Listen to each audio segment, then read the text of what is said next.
Breadbox Media programming is brought to you by...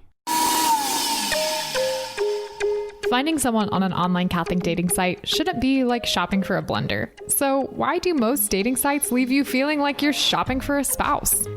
At Catholic Singles, we connect members through our unique user polls and activities, which help you discover other members and their personalities and interests. Because you're a person, not a profile picture.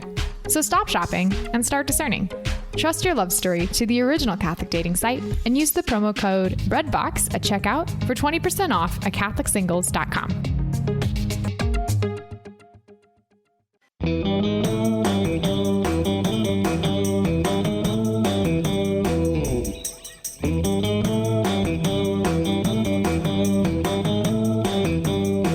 Hey everyone, and welcome back to another episode of Lisa, Hendey and Friends. I'm really excited for this week's conversation because joining us today is not only a gifted author, speaker, radio host, and all things wonderful, but she's actually a dear friend too. Joining us today is Teresa Tomeo. Welcome to the show, Teresa. And I did not pay her to say that. Wow, that's really nice. Thank you. I should give your official bio. Teresa is an author, a syndicated Catholic talk radio show host, motivational speaker. She's just an amazing, amazing woman. And, you know, she's joining us today to talk about a really phenomenal new book that she's written called Conquering Coronavirus, How Faith Can Put Your Fears to Rest. So, Teresa, before we dive into the book, I just have to ask you, how are you doing in the midst of everything that's going on? Being on the front lines of the news at times like this is not easy. No, it's not. It can be very draining, and so I find myself spending a lot of time, quiet time. I spent some time this weekend planting flowers and just getting away and not watching all that much news, and didn't turn the news on again until before the radio show so I could be updated on what's going on. But I'm fine. I'm very worried about a lot of people that are losing their businesses and their livelihood in states like mine in Michigan. I think while we have to be very cautious and open up carefully, I think what's being done to some people is just awful. And I'm heartbroken, and many of my friends are losing their livelihoods because of draconian orders in states like ours, and it's very upsetting. At the same time, I'm very proud of our bishops because I think they are moving forward and doing what they think they need to do, especially, like, for example, in my Archdiocese of Detroit, they were monitoring the situation all along and have now opened up, and they've been feeding people spiritually in other ways and doing a great job of it. So I'm hanging in there, thanks be to God, and still at the same time grieving the loss of my mother. It's only been about 2.5 months, so all of that together, I'm okay. I'm hanging in there. I wanted to ask you about that because while I never met her in person, I feel as though I know Rosie, and I pray for the repose of her soul. You know, you lost her right at the start of this, and it's interesting that at that same time you had the idea to write this project with Sophia Institute Press, Conquering Coronavirus. How did going through that time of saying goodbye to your mother kind of partially spur you to write this book?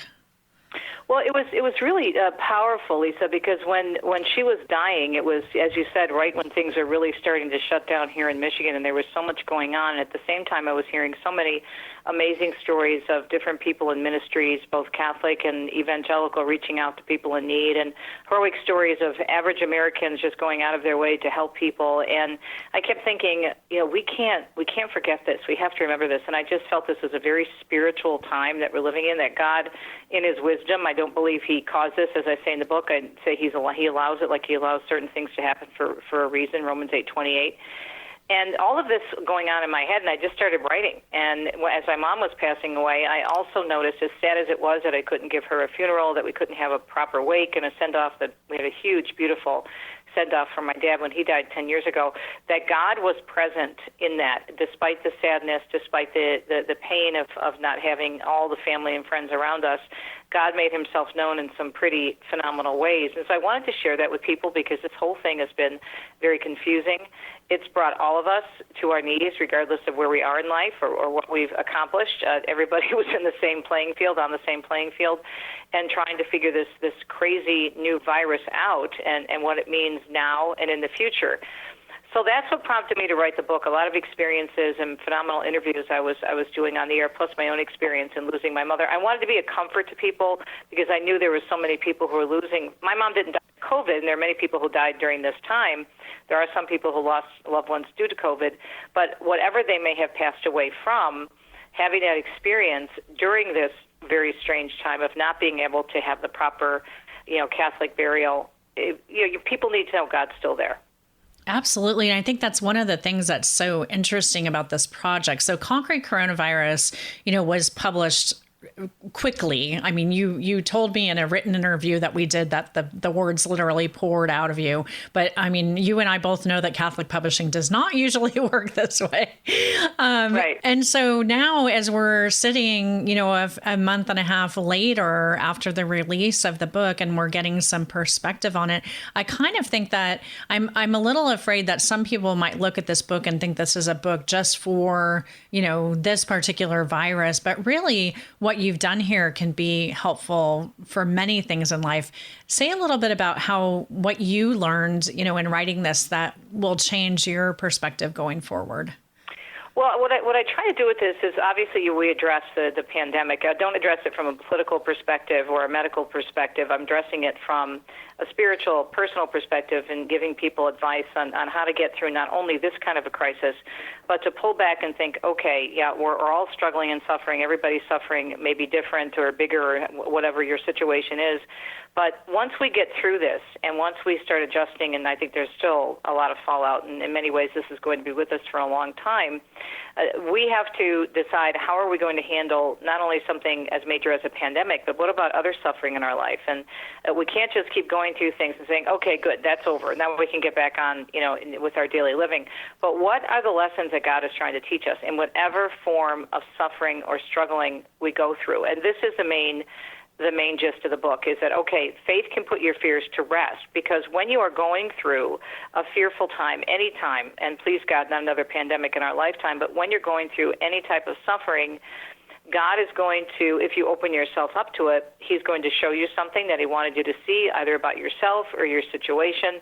He's going to allow you to be used in a situation for good, if you allow it. And he is going to show you how he shows up in good times and in bad. And I think this is the moral of the story here. I think God is trying to get our attention. He allowed this to happen for a reason. So this book is very instructive on how do we keep God, how do we put God first in our life, and how do we keep him there? And what happens when things happen that we can't control, which can happen any day, not necessarily in the form of an infectious disease, but something else.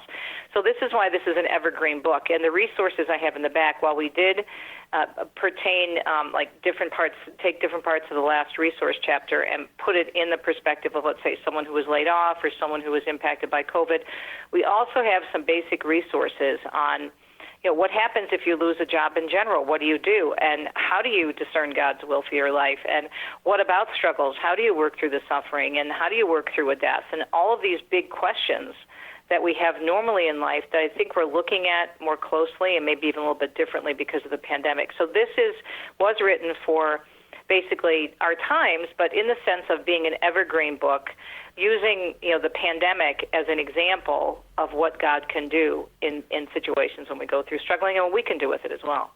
The interesting thing about it is so instructive, and yet at the same time, it's also your unique gift of storytelling that comes through. And I think that's one of the reasons that, like, when you pick the book up, you don't want to put it down until you're done, because you're so engaging in the way that you share stories.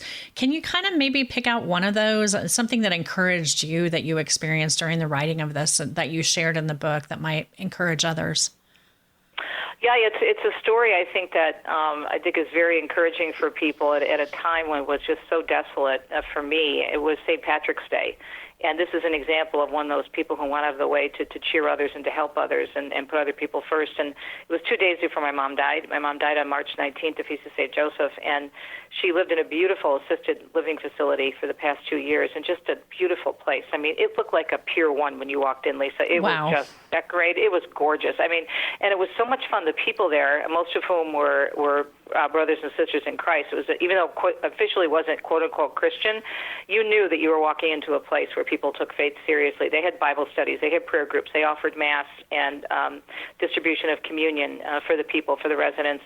And it was upbeat. There were parties. I mean, heck, I think I enjoyed it more than my mother did. They had happy hour every Friday, and you better believe I wheeled her down to the I wheeled her down to the reception area. I'm like, Ma, there's free wine. Come on, let's go. But it was such an upbeat place, and yet at St. Patrick's Day, which normally would have been, lively with entertainment and all kinds of parties and whatnot, and get-togethers and games, raffles, all kinds of things to keep the residents, upbeat and occupied. It was a ghost town because everything shut down, and all the residents in their individual apartments had to stay behind closed doors. The only people allowed in on St. Patrick's Day in Michigan at that time in assisted living facilities were people whose loved ones are in dire circumstances. Okay, my mom by that time was in hospice care in her apartment, so we were allowed to go in.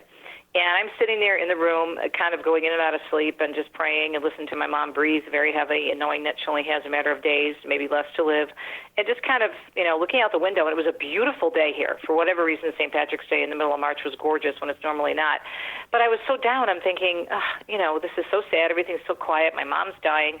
All of a sudden, I hear a knock at the door. And the employee from the center says, Teresa, go look out the window. We have a surprise for all the residents. We know your mom maybe can't see it, but you can describe it to her. Maybe she'll hear it. So I go to the window, and there's a woman with her two big dogs, adorable dogs, dressed in St. Patrick's Day garb. And they were going around making window visits to each apartment. It's a one-story facility, but it has several different wings, so it probably took this woman all afternoon, Lisa, to do this. And first of all, I love dogs. I don't have one because I travel so much, but I love dogs. And they were literally putting their paws up, like they just knew what was going on. They sensed that people needed it, and they were kind of waving in their own little animal way. And so adorable, jumping up and down, so excited to see people. And this woman took this time out of her afternoon, on a beautiful sunny day, warm day for Michigan, to go to this residence to see these people because she was worried about them being alone and isolated. That lifted my spirits so much and got me through the next couple of days and got me through the time that I was cleaning out my mom's apartment. And that one little effort that was made by this woman just brought such a bright spot in my life. And so I think when people think about the pandemic, we'll remember those, drive-by birthday parties and the different parades and the window visits, all of which made a difference. And I'll never forget that story. And it meant so much to me that I put it in the book. Yeah, I loved hearing it. I wanted to ask you about, this as a time as we move forward. I don't know that we definitely, I believe we will move forward changed from this experience. And for me, I know that, and probably you are experiencing this too, the being at my home for the amount of time that I've been here is very weird to me. It's been probably years since I've been home for as many days in a row as I have now. But this time of discernment and quiet has been really good for me. As much as I struggle with it, it's been good for me spiritually. And I think that we have an opportunity right now as people who love our faith and love the Lord to kind of be ready for what comes next, what we're called to next. Say a little bit about how this is a period of sharing our faith and of evangelization opportunity for us. Yeah, this is a huge opportunity, and I hope we don't let it go by without really reaching out to people because, as I say in the beginning of the book, I have some research and some studies showing that as the same case happened with 9/11 almost 20 years ago, there is a renewed interest in all things faith-wise, especially Christian, people looking up, people looking for answers, people looking up prayer online, and the online masses are through the roof and across the country and around the world. Our parish in the Archdiocese of Detroit is one of over 300 churches, just one parish, and we are receiving donations from around the world for people who just happen to stumble on it online, and now they're watching the Mass. We've had people in Poland, Brazil, Guam, all writing to our pastor and thanking him for the online masses and how so many people are looking at the Mass differently now because they've been able to watch it more closely, looking at it at the screen and paying more attention to the details of the different parts of the Mass. It's bringing a lot of fallen away Catholics home, and I think it's also, causing people to think, okay, what what does this all mean? And what am I supposed to do with my life when things can be changed on a dime, in a New York minute, like that old Eagle song says? And it really can. And so I think this is an opportunity to tell people that there is more to life than just this and just our existence. And what we do matters, and what we do with the gifts that we're given matters. And so I even make mention in the book about if you lose your job, as painful as it is, and I know from experience how painful that can be because I've stood on the unemployment line more than once, that God could have something much better and bigger for you on the other side of this. Not saying that people are going to go tiptoeing through the tulips and all cheery because they got laid off or their company folded. But what can happen now? What is it? Maybe there's something that God's been wanting you to do and has willed for you, but you think, gosh, I don't feel I'm cut out for it. I'm not good enough. I'm not smart enough. Right now, in addition to inspiring others, maybe inviting them back to Mass, maybe inviting them to an online study that started, or maybe another one of the great online conferences that are going on, to maybe yourself start discerning, okay, what does God want me to do now? Not only in this time, but when we get out of this. A really crucial time, I think, for discernment in a lot of ways. Yeah, it's so beautiful. Teresa, I can never talk to you without asking you about Italy. And you have this beautiful affiliation with Italy and leading people there, both physically and virtually.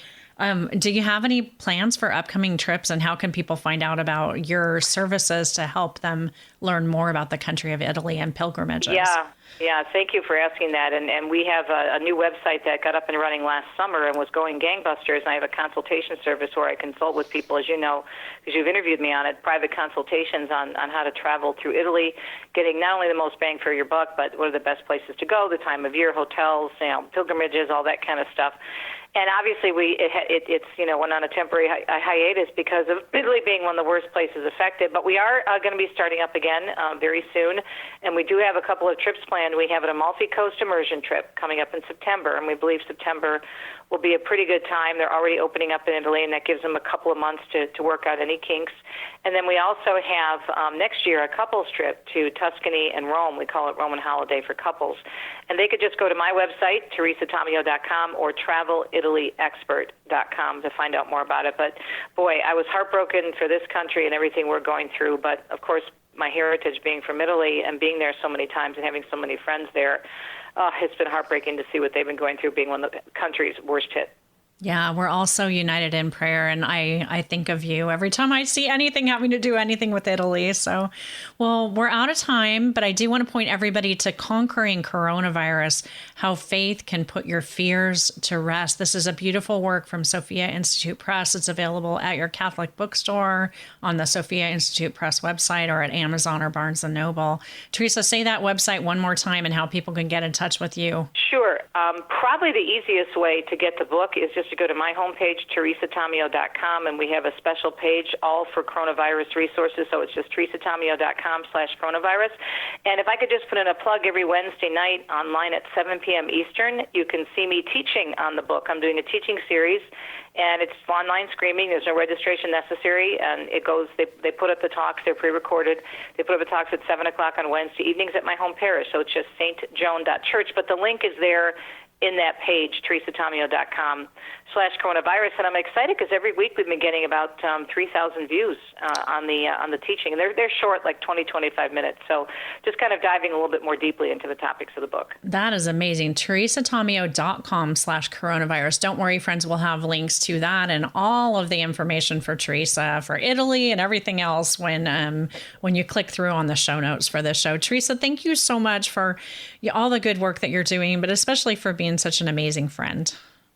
You too, and you're amazing. I just admire you so much, and all you've done for moms and your whole ministry. You just blow me away, and you're such a technological whiz. I couldn't even figure out how to get Skype to work today, but at least we got the phone to work. Oh, you're amazing. Well, thanks, girlfriend, and hopefully we'll have you back on again for whatever is coming down the pike, because I know there's always something with you. Oh, and you too. Don't forget you have an open invitation on Catholic Connection. Awesome. Well, friends, that is it for this week's episode. Definitely click through on the show notes. You'll find those right on your phone. If you pick it up and tap on this, you'll find everything you need to get in touch with Teresa. You can also come on over to my website at lisahendey.com for this episode and all of our previous episodes. If you like this show, please click share and tell a friend about all the good stuff that Teresa Tomeo has going on. And thank you so much for listening. And we'll see you next time. God bless.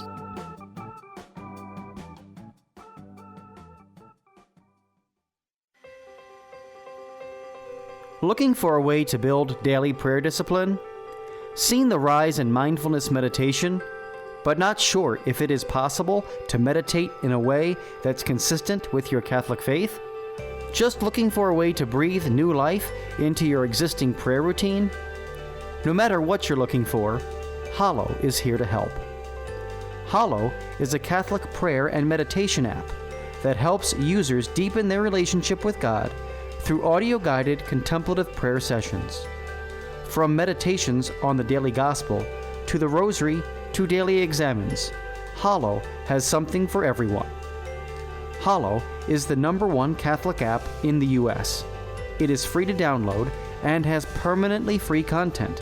But you can also check out all of the premium sessions for 30 days, risk-free, by signing up at www.hallow.app/breadbox.